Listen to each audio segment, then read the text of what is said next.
Twitter.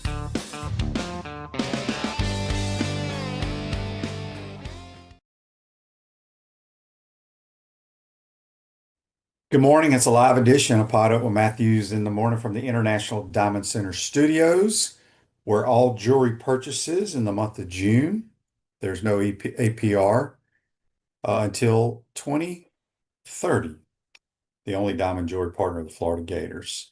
We'll have Brent Beaird here momentarily. If you missed it last night, Walter Clayton Jr. is the 18th pick in the NBA draft. He was selected by the Washington Wizards and then dealt to the Utah Jazz. I don't the NBA draft, they trade everybody they pick. It just makes no sense to me because the damn you the Wizards take him at 18 and then three picks later the Jazz take I forgot the kid's name out of Illinois and they just switch picks.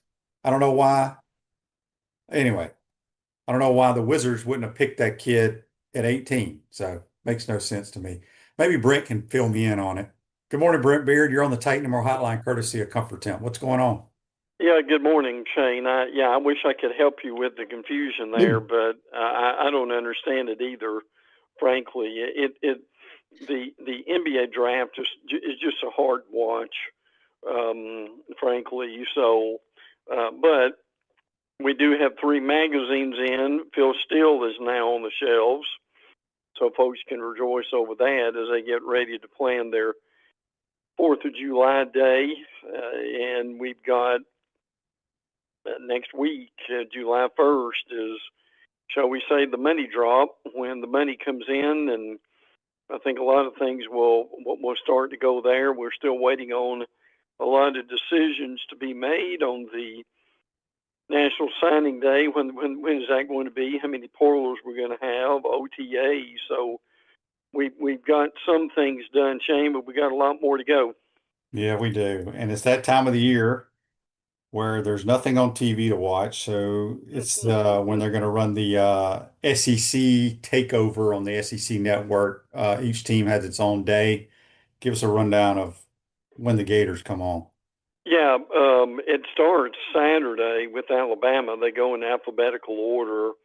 And the Florida takeover is July 1st, which is next Tuesday. So if you're a Gator fan, that's something that you can watch. They do a nice job of doing basically the biggest wins, and it's not just football, it's different sports. So obviously they'll have the national championship game on for basketball and probably a few other national championships the Gators won, as they won several.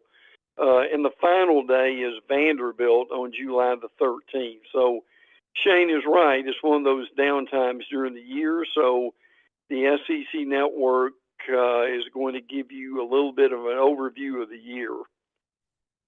JLB on YouTube, brought to you by Claude Plum, wants to know, did anyone take Ryan Kalkbrenner, the big center from Creighton? I don't think so. I looked at it briefly the first round and I didn't see his name taken. I could have skipped it though or missed it. Brent, believe it or not, college football media days are right around the corner. They really are. Now, what we've got, the first ones are July the 8th and the 9th, and that's the Big 12. And then a few days later, the SEC media days in Atlanta, July the 14th through 17th. And then you've got two on the same day. The Big 10 is July 22nd through 24th. The ACC would be the same days. I have never understood why the ACC continually has their media days on the same amount of time as another conference, and forcing the media to divide up. Frankly, I remember when they used to do this, they used to overlap with the SEC. So, but they've kind of done that again. But the big thing is we are rolling into July pretty quick, and media days are all throughout the month of July. Are they having the SEC media days at the College Football Hall of Fame? Yes. Have you been there for SEC media days, Brent, in Atlanta? Oh, yeah. Yes. All right, Yes. explain to me, because I've been to the College Football Hall of Fame. They had that SEC deal that I had to go to a couple years ago there. I just don't know how it's big enough to Well, that's a good question. I it, mean, it they've just doesn't got make a whole lot of sense to me because you don't have all like the big ballrooms and stuff that right. hotels have. Yeah, well, they've got a big print room, shall we say? So it's a big auditorium. But as far as your what a lot of the radio, we call it Radio Row. Yeah. I mean, those guys are just in the hallway. Is what, and they've got some individual rooms and so forth. But I mean, point well taken. I mean, the parking is limited. But the SEC just loves the College Football Hall of Fame. And they were supposed to have it there a few years ago, and they did not. So, I mean, truthfully, they've got more room in Hoover Yeah. in the Winfrey than they actually do, probably in the College Football Hall of Fame. Yeah, that just seems like an odd I mean, I understand the reasoning behind it, but it's an odd place to have that. It is. Um, Marshall has a question on YouTube brought to you by Quality Plumbing. Are all the NIL deals already done, safe from the valuation clearinghouse ruling them over market value? I don't know if that comes into effect this year or is that next year, Brent, when you I have a think. deal that has to go to the committee or what have you. Yeah, well, I think we'll get more on it next year. I think a lot of this is still in. I mean, we're just going to have to see how it's going to go. There's so many questions about this the money coming in and dispersing the money, and look, I know, and these colleges have planned for this now for months, and they've got it, and I think they've got a pretty good plan. Most of them or all of them by now. And I don't like I don't like to use the phrase we need to see how it plays out. But this unfortunately is one of those situations where that's what we're going to have to do. Yeah. As you stated, pretty much the three main magazines are out now, Lindy's, Athlon's, and Phil Steele. Phil Steele's top 10 and top 25 is very interesting, Brent. They Phil does his magazines really differently than the other ones do. Um, by the way, his magazine's $21. And and you really look. You can't fault Phil for the amount of work that's put in the thing. I mean, when you get it, you actually need a magnifying glass because of the font is so small. But to Shane's point, he's got Penn State number one, Clemson two, Notre Dame three, Texas four, Ohio State's five, Georgia six, Bama seven, Oregon, Oklahoma, and Michigan to round out the top 10. LSU is 11, Miami's 14, the Gators are 17, A&M is 19. You've got Penn State and Toledo round out the top 25. And Phil Steele, now get this, when you go beyond the top 25, other teams not ranked, Ole Miss is 26, Florida State's 31, which is the highest for Florida State. Now get these next three, Shane. Tennessee is 44. Mm-hmm. South Carolina's 45, and he's got Auburn at 56. Yeah, that's what I was looking at. First of all, my thoughts going, I don't study tape. My eyes and the acquisitions kind Sure. of have give me my decision of who I think is going to surprise people. I've said the three surprise teams to me in the SEC are going to be Oklahoma, Florida, and Auburn. Mm. He has Oklahoma ranked number 9 in America, Yeah. Yeah. and it's because of the quarterback and the Yes. running back they brought in my opinion. And Venable's going to take the defense. But what stood out to me with Phil Steele is he has no Ole Miss or South Carolina ranked in the top 25, and everybody else is in love with those two Yeah. teams, Oh especially yeah, South they are. Carolina. I have Yeah. never bought into South Carolina. I didn't think they were a great team last year. I thought they were very fortunate, Hmm. Hmm. but I just thought that was interesting. Yeah, it is. But he does things just a little bit differently than others. I mean, on his and I won't belabor the point here, but on the the the odd thing he does is on his SEC selections. I mean, he's got Georgia 1, Texas 2, Bama's 3, and then he's got two teams, not one, but two teams at 4, Oklahoma and LSU. Then he skips down to 7, and he's got Florida at 7, Ole Miss at 7, and Tennessee at 7. So Mhm. South Carolina at 10, and Auburn at 10. So I mean, I think basically what he's saying is it's a when you get to some of these picks, it's a coin flip. And that's what it shows. Yeah, for sure. But it is kind of interesting how, some of these Lindy's and Athlons have Tennessee, Ole Miss, and South Carolina all in the Right? top 12, top 15. Sure. He doesn't. So, good stuff to read if you want to spend $21. And like as Brent says, it's a lot of information. I haven't seen his magazine in a couple of years, but I had one a few years ago and I was like, this has got way, I don't even have time to read this. Yeah. Right. I understand. John says he likes how Steele ranks every position. He does. That Yeah. there, the thing Steele does that the others don't is, I mean, there's like 133 to 35 Division One teams. I mean, Steele will, to his credit, he will out of that 133. I mean, he will personally talk to probably, and I'm probably being conservative here. Shane, he'll talk to 100 of those coaches himself Mhm. on the phone and basically go through their roster for an hour. So I mean, who does that? A, and then B, who can do that? That's what amazes me about his magazine. Yep. QC Kinetics for long-lasting relief. No surgery, drugs, or downtime. Schedule your free consultation at QC Kinetics.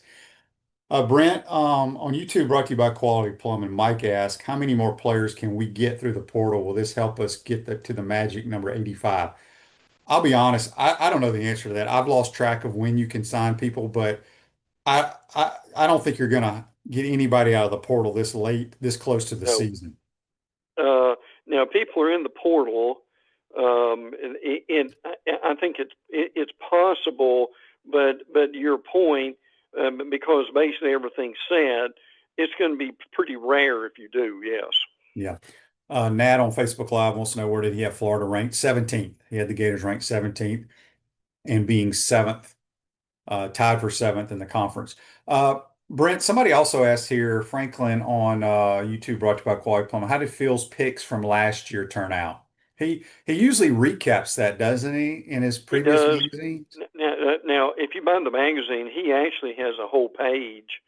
Now, he does say that he's the most accurate magazine there is. So, but yeah, I mean, he does recap all that in the magazine. So if you buy it, I mean, look, I mean, the truth of the matter is, and Shane alluded to this, he has categories that some people have never even thought of. I mean, it really is amazing how detailed it is. I mean, he works on that magazine for a good 6 to 9 months. I mean, so really, as soon as the season is over, he is working on that magazine, if not before. So, so yes, you can track that through his magazine because he's got a comparison of his magazine and the other magazines. Brent, tell us what's going on, or this lawsuit between Wisconsin and Miami. Well, this is something we've really never seen before. It's a tampering lawsuit that Wisconsin has filed against Miami. This is involving Xavier Lucas. Now this thing is going to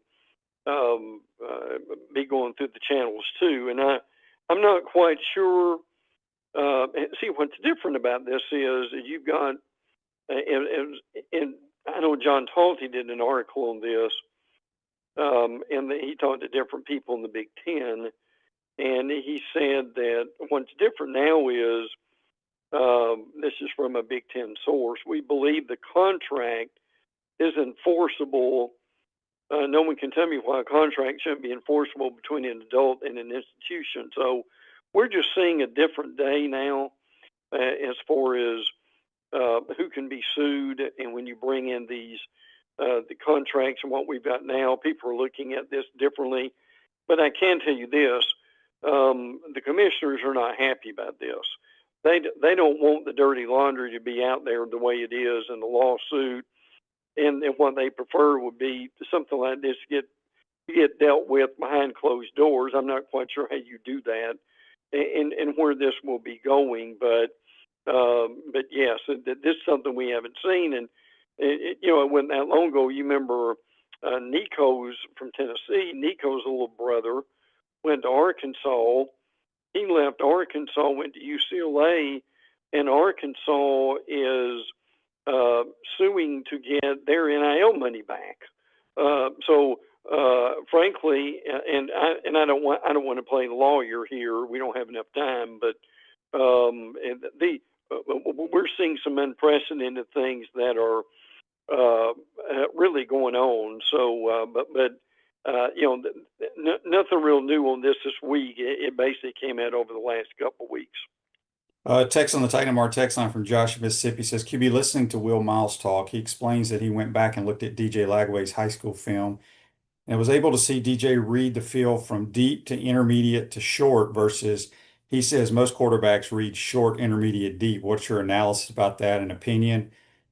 Well, first of all, it depends on the pass play. You don't always read deep to short. Sometimes you read short to deep. It depends on the play called, the coverage. There's so much that goes into it. That's why, look, you can sit and break down tape and all that stuff, but if you don't know the play call, what's being taught, maybe in high school, most kids just read deep. But I can tell you right now, in the National Football League and college football, some plays, your first read is the guy in the flat. When he out leverages the guy, give him the football. So, I mean, basically, the answer to the question is there's no just because you say someone reads deep to short. Depends on the play. That's all I can say. It depends on the play. Um, Look, there's no question DJ is very good throwing the ball down the field, but he's got to get better at underneath intermediate stuff. And so I'll leave it at that. Brent, let's go around the SEC. What's going on in Tuscaloosa other than Thomas Castellanos talking crap about the Crimson Tide? Yeah, that was easy. One of the dumbest things I've read in quite a while. Castellanos was quoted as saying in an article from On3, he's dreamed of playing against Alabama. Quote, they don't have Nick Saban to save them. I just don't see them stopping me. Now, this whole thing was a longer quote, frankly, about Castellanos and how he thinks he has ruled the ACC. Your reality here is Castellanos really didn't play a whole lot at Boston College. He and Bill O'Brien, the head coach who was in Alabama's offensive coordinator, they did not see eye to eye, and Castellanos was benched at Boston College. So, I mean, the reality of it is, what seems foolish about this comment is to make it when you really haven't done anything. Now, the irony here is the starting quarterback in Alabama instead of Thomas Castellanos, at Boston College, is going to be Dylan Lonergan, who came from Alabama. He was in that Alabama quarterback room and just got caught up in the numbers and transferred to Boston College. So the Castellanos quote got a lot of attention, to say the least. And Bama got a quarterback of the future from Iowa State. How about this for a name, Shane? Jett, Jett, Tomla. He is 6'4", 205 from Omaha, Nebraska. So Bama, as everybody else, getting a lot of recruiting done over the last few days. Yeah, for sure. Andy says here on Facebook Live, brought to you by Meldon Law. It'll pop up here on my phone. He says, don't the coaching staff discuss with players what is off limits on social media? They do, but some people are just don't pay attention and put stuff out there, Andy. Yep, they do. What is that? What time is that game, Brent? The Alabama FSU game. It's at 3:30 in the afternoon, Okay. which that should be a real cool time to start, shouldn't it, Shane? Well, I'm more worried about my viewing pleasure on that day. Yeah, I understand that. Yeah. Um, for some reason, we're playing at 7 o'clock, so I guess I'll get to Hmm. watch most of that game up in the press box before we kick it off. That's all I'm concerned about week one. I'm not worried about the Long Island Sharks. Yeah, I understand. Um, all right, Arkansas, what's going on with the Hogs? They have they're hiring ex-Colorado defense coordinator Chris Wilson as an assistant defensive line coach. So that's something that's new with the staff. I'm kind of a mixed bag with Arkansas in the preseason. We know Taylor Green's coming back at quarterback, so they're pretty happy with that.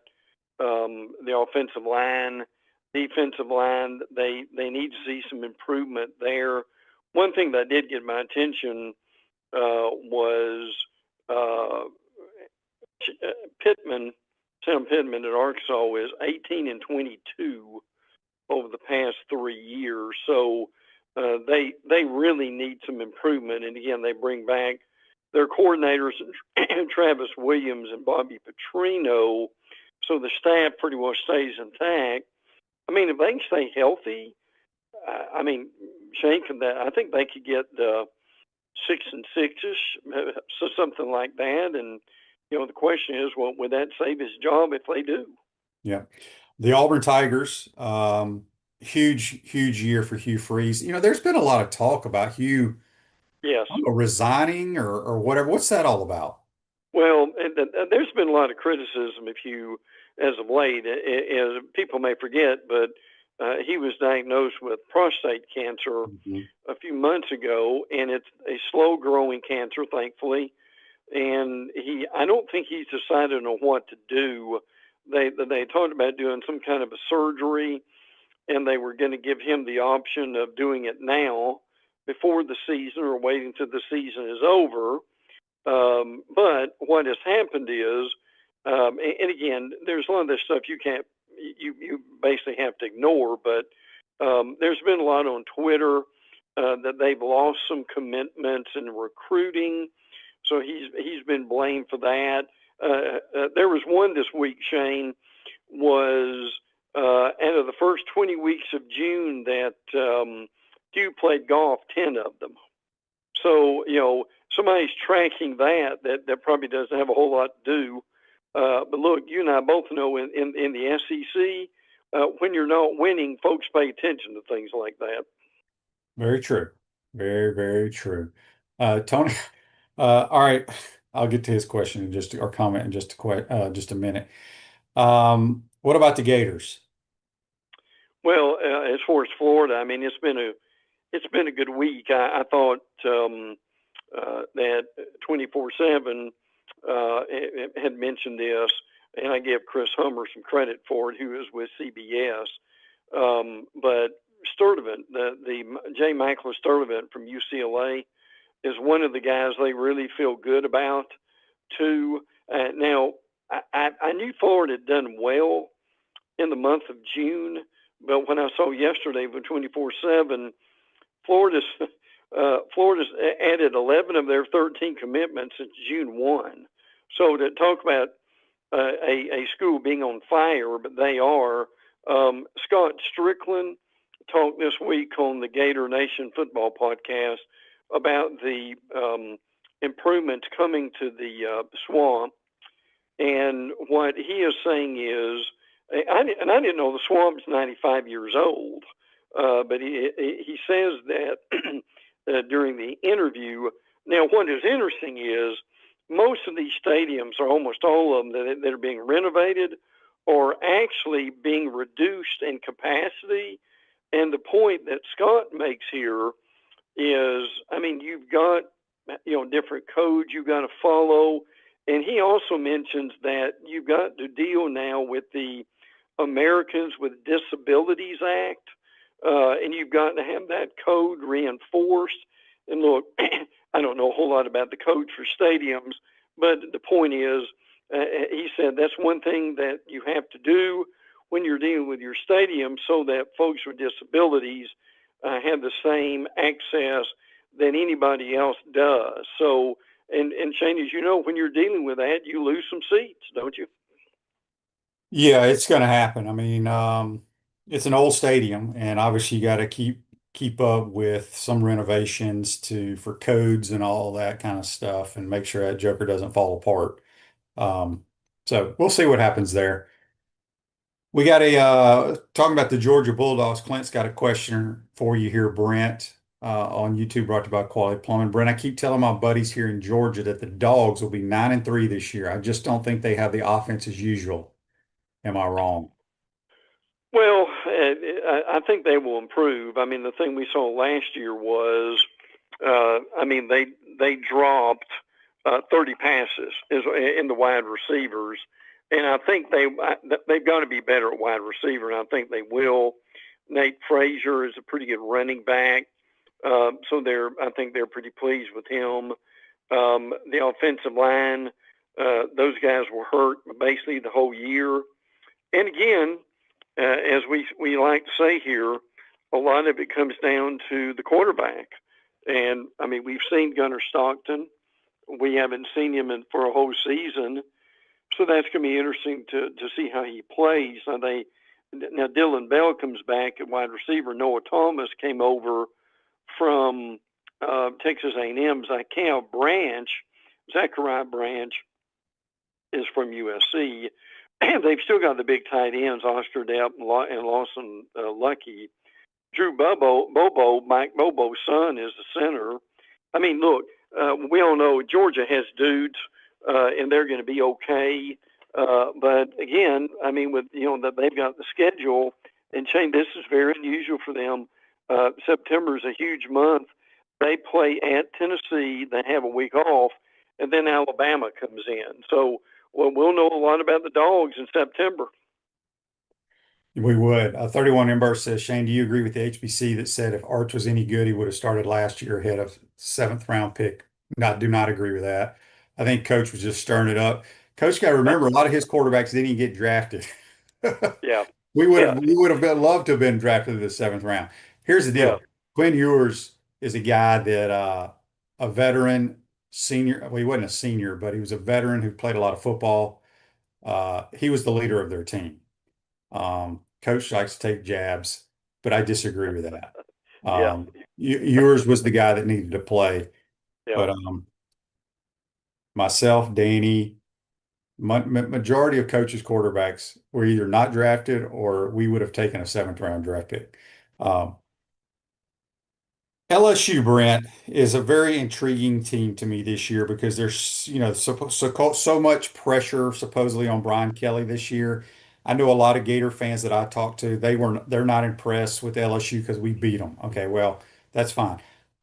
I just think they got so much talent on offense. Now, I don't know anything about their defense, but that dang offense could be explosive this year. Well, there's no question about that. I mean, they've got Garrett Nussmeier, who Shane and I both really like. And I mean, arguably, he's certainly one of the better quarterbacks in the league. If he maybe not be the best quarterback that they've got. They've got a good running back in Caden Durham. They've got a plethora of wide receivers. Aaron Anderson's really good. Nick Anderson comes over from Oklahoma. They had the two offensive linemen that went the draft. Now defensively, they got Patrick Payton from FSU. Whit Weeks, linebacker, is really good. We know Harold Perkins is really good if they can ever find a place for him. But I can answer your question right now, whether he's coming back next year or not. He is, because his buyout's $51 million. Mm. Yeah. Now look, that doesn't mean that you can't get the money together. I mean, A&M did that for Jimbo when it was about $75 million. But the reality, I mean, I've heard from LSU beat writers who said, regardless of what they do, unless it's just an unmitigated disaster, that Kelly will be back next year. Yeah. Ole Miss Rebels, obviously, we know what Lane Kiffin does year in and year out. Uh, I mean, would you just say the whole season depends on how Austin Simmons plays? Oh yeah. There's no doubt about that, and they really like him. And he's got some good receivers. Caden Lee is a guy that they really like. Prince Will U, that we're familiar with, is a good linebacker, and to go along with Simmons, where they've really improved on what the job that Lane has done is defensively. I mean, they were top three in the SEC in sacks and turnovers. So, and look, I am not I'm not an expert in this. I know Shane's not either, but they put the Ole Miss season into Chat GPT, and they came out with 10-2. And Shane, if they're 10-2, they're more likely in the playoffs. They will be in the playoffs. Yeah. Andy's question, Shane, how did Nussbauer perform at View Hall City play? He was only there as a ninth grader and didn't play. And then they moved or when Doug got fired or took another job or whatever. Uh, South Carolina, Brent, again, I'm one of the ones that I did not think they were very good last year. I know there's a lot of love for Lenore Sellers out there. I think he's a good college quarterback. He's not a consistent college quarterback. He makes those splash plays. Your thoughts on the Gamecocks? No, I agree with you on that. I mean, Sellers is an exciting player. Everybody loves him, but he's got to improve. And Shane hit this earlier. I mean, he's got a good deep ball, but where a lot of these guys have got to improve, and Jalen Milroe at Alabama was the same way. And Joe Milton at Tennessee is the same way. They can throw it 80 yards in the air, but can they complete 3rd and 8 on the road? In the fourth quarter, that's a thing. So now they've got a couple of issues here. They've got a running back, Rasul Faison.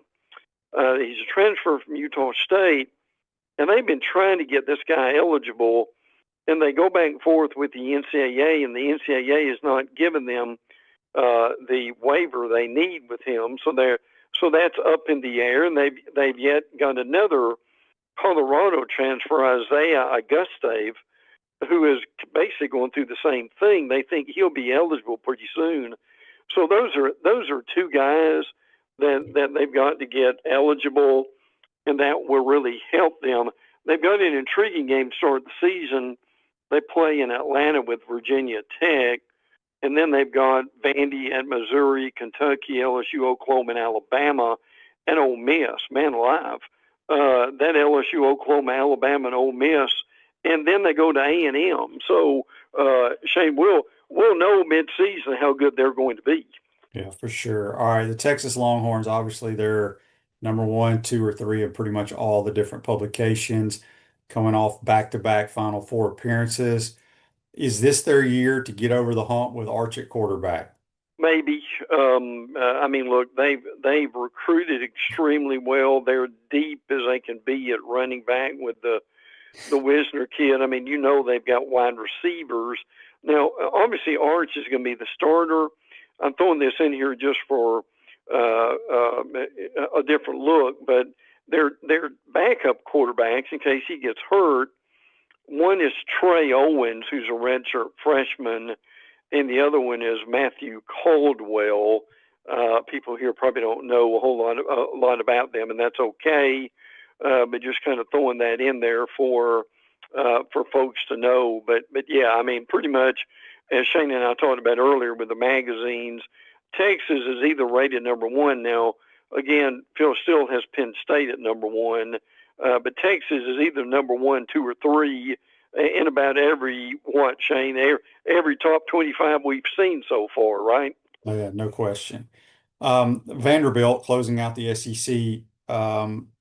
Brent, I don't know. It's just me. I don't know. I haven't looked at their schedule. I don't know who they play. I don't see them upsetting somebody they're not supposed to, or that they're supposed to lose to. I don't see them beating an Alabama or anybody like that this year. I think they're going to have enough tape on Diego Pavia. I think he's a tremendous college football player, but I think he's very limited at what he can do. Um, and they're talking a lot of smack there in Nashville. Yeah, you have one really good season. I guess they feel I guess they feel they can do that. But I mean, I like Pavia. As someone explained to me, they are they're 1,000 paper cuts. Is what they are. I've got their schedule here. Charleston Southern at Virginia Tech. Got a big game early at South Carolina. Then they've got Georgia State and Utah State before they go to Alabama. But again, they've got Bama, LSU, Missouri, Texas, and Auburn in a row. So yeah, Shane, to your point, they've got a lot of tape on them now, and that and if they get to 7-6 again, congratulations to them. Yeah, I agree with that. Before we get you out here, Brent, ACC, pretty much everybody has Clemson running away with that league. I Yeah. agree. Cade Klubnik, who's been there quite some time. Um, I mean, they're the cream of the crop in that conference. Wouldn't you say? Their top three receivers come back. 4 out of 5 offensive linemen come back. 3 starters on the defensive line come back. Oh yeah, there's no doubt about that. And they brought in Tom Allen from Penn State as their D coordinator. And Tom Allen from Penn State is arguably one of the best D coordinators in the nation. So and Shane, again, I think Labor Day weekend, that whole week. I know we got Texas and Ohio State. I'm still not sure that LSU at Clemson game is not the biggest game of the weekend. Yeah, and is that on a Saturday? Yeah, I think it is. I'll double check that. I know it's either Saturday night or Sunday. Well, I'm hoping Sunday. I'd like to watch that game too. I'm gonna have Well, a bunch of that TVs in the box. yeah, I'll double check that real quick. But and again, we need to remember LSU's lost 5 openers in a row. That's a problem. Yeah, the game's on August the 30th. Is when the game is, Mm. and August 30th. If I get on my calendar here, August 30th. Yeah, well, yeah, August 30th is a Saturday. Dadgummit. Okay. I know. All right, we I already know. talked a little bit about FSU. I don't think they're going to be very good this year personally. Let's get a little touch on Miami before we get you out of here. Yeah, glad to do it. The biggest thing for Miami is that they're recruiting well. They actually flipped Van Spafford. He's a wide receiver from California, from Georgia, which that doesn't happen very often. But when you look at Miami, we know about Carson Beck. Martinez left for the NFL, but they do have their number 2 and number 3 rushers coming back, Fletcher and Lyle. Their top 5 receivers are gone, so they're starting over there. 3 of 5 on the offensive line come back. 2 of 4 on the defensive line. Now, on the defensive line, they do have Reuben Bain coming back, so that is good. They've done all they could to beef up their defensive backs and the secondary, so that's going to help them. So a lot of love for Miami, but Shane, you and I both know, for whatever reason, Mario Cristobal every year, whether it was Oregon or whether it's been Miami, they will have just like 2 unexplainable losses every year. And yeah, I'm serious about that. Yeah. You remember they lost to Middle Tennessee. They've lost to Georgia Tech. I'm not being disparaging against those teams, but those are games they should win. And they've had 1 or 2 of those every year. Yeah, they really have. Did we need some nuggets or did you hit everything? We basically, I think we came pretty close to hitting everything. But again, the SEC Network takeover starts on Saturday. The Gators are July the 1st. The Pac-12, and they are rebuilding with Washington State and Oregon State. They do have a new deal with CBS Sports to televise their game. So, but Shane, always enjoy it, my friend, and hope everybody has a good week. And all the magazines now are on the shelf. Yeah, I got this one text here before you get out of here from Carl. Sure. We'll talk more text on. He says, Brent, do you know who has the highest ticket prices in the SEC? I don't, but that's a really great question. I think it depends on what game it is. I think, yeah, I would agree with that.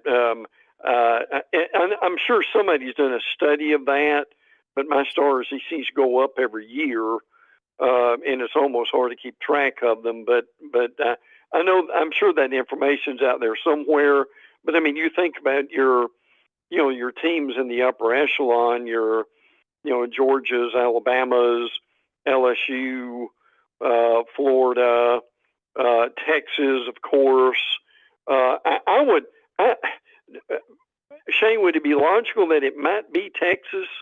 I would think so. I meant to. I didn't mean to because I just got the text, but I could look in. I want to say, obviously, the SEC games if you're a Florida season ticket holder are much more. But I want to say like the Tennessee, Texas, and Florida State games are more than the Mississippi State game, if I'm not mistaken. Yeah, sure. I do think though. Now we play Texas kind of later in the year, or maybe it's mid-season. I can't remember. But if they're probably going to be undefeated, if they beat Ohio State, I would think they would be undefeated. And probably. If we have a good run, I've predicted on this show that would be the highest price ticket with Arch and DJ and the Gators in Texas if both teams are having a good year. I would think that would be the highest ticket price we've ever had. Yeah. Oh, yeah. I think that's a good point. That the Texas game is October the 4th. Florida plays at Miami. They have a week off, and then they play Texas. Yeah. Okay. Should be a good one. Brent, appreciate your time as always. Have a good week, and we'll talk to you next week, my man. You too, brother. Can't wait. Take care. That's Brent Beaird. Join us on the Titan MR hotline, courtesy of Comfort Temp. We'll take a quick time out. We come back. I'll get to some more of these texts and all that stuff. You're watching and listening to PodUp with Matthews in the Morning from the International Diamond Center Studios. We'll be right back. Our premium sponsors are Campus USA Credit Union, International Diamond Center, Meldon Law, QC Kinetics, UF Health Orthopedics and Sports Medicine Institute, JF Hayden Craft Liqueurs, Florida Cracker Kitchen, Los Linderos Tequila.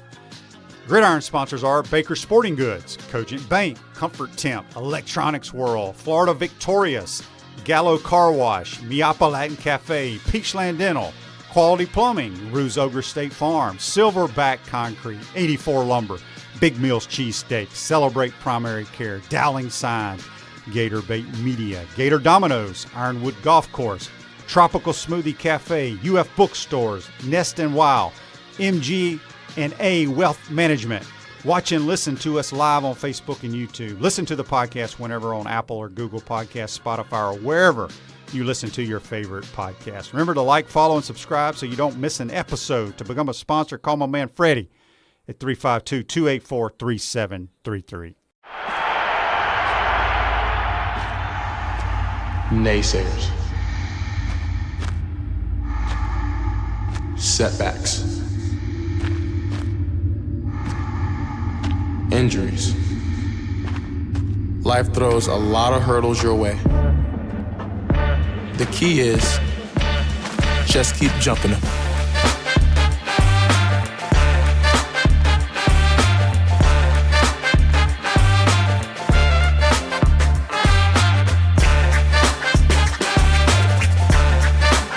I'm tired of you living in pain, and I want you to get real lasting relief from chronic pain in your knees, back, shoulders, and hips. QC Kinetics can get you moving again with cutting-edge regenerative treatments with no drugs, no downtime, and no surgery. Stop putting it off. Call now and schedule your free consultation. Call QC Kinetics now in Gainesville, Ocala, and the Villages. 352-400-4550. 352-400-4550.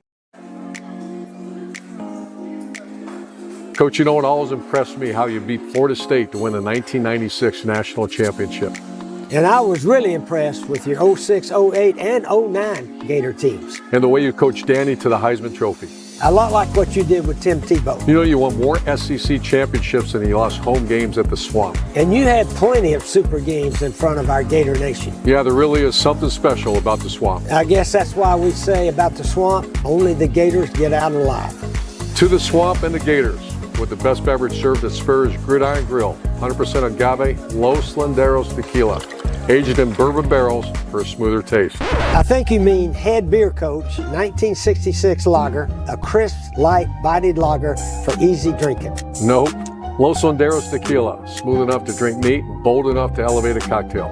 1966 lager, enjoyed on game days in the fall or whenever you need a winning cold brew. Los Landeros tequila. 1966 lager. Los Landeros. 1966 lager. Y'all stop bickering.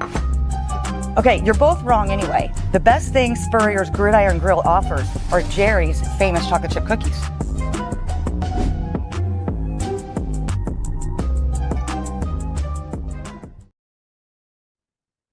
Welcome back to the International Diamond Center Studios. Miapa Latin Cafe. Discover the ultimate Cuban culinary experience at Miapa Latin Cafe. 5 locations, Gainesville and Alachua. You're never far from the best Cuban food north of Miami. A couple of YouTubers here, brought to you by Quality Plumbing. Franklin says A&M has the most expensive season tickets, with LSU second, according to AI. I forgot you can ask AI anything nowadays. I wouldn't even know how to do that, though. Barone71 says, QB, if tomorrow there was no more golf and you can't bring the sport back, what sport or hobby would you take up to replace golf? Ooh, I love playing basketball. My body just can't take it. I can shoot all day, though. But that's a great question, Barone. Let's just hope that doesn't happen. If I can't play golf, boy, it's going to be miserable. Bob and Marietta on the Titan MR text line. QB, I think it would be great if you broke down film for us during the season.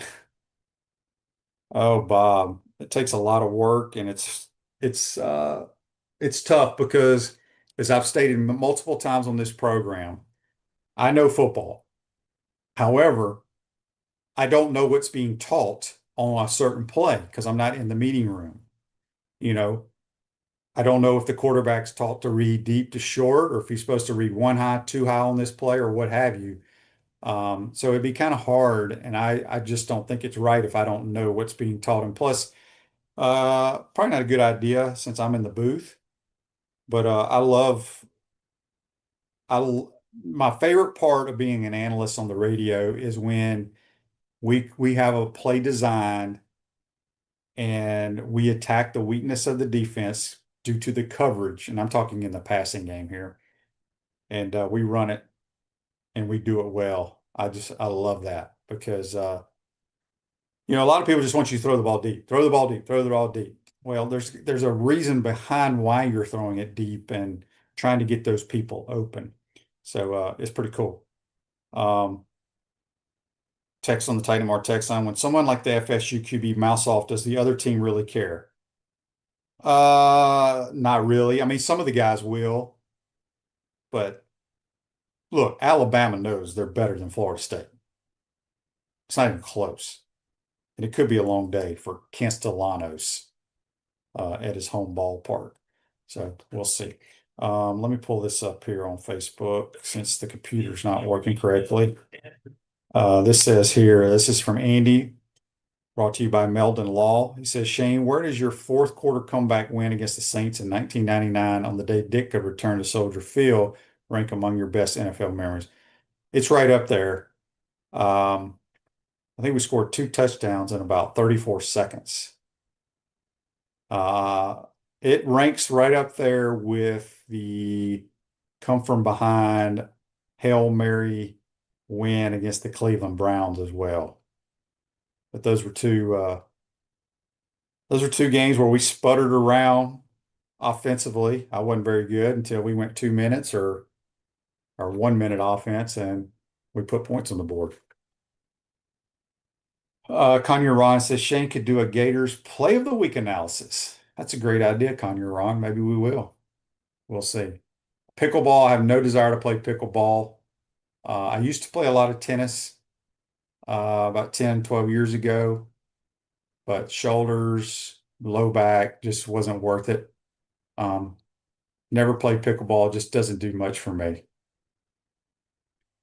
Tony wants to know, is Mike Morgan on some sort of show probation? He'll be back in August, Tony.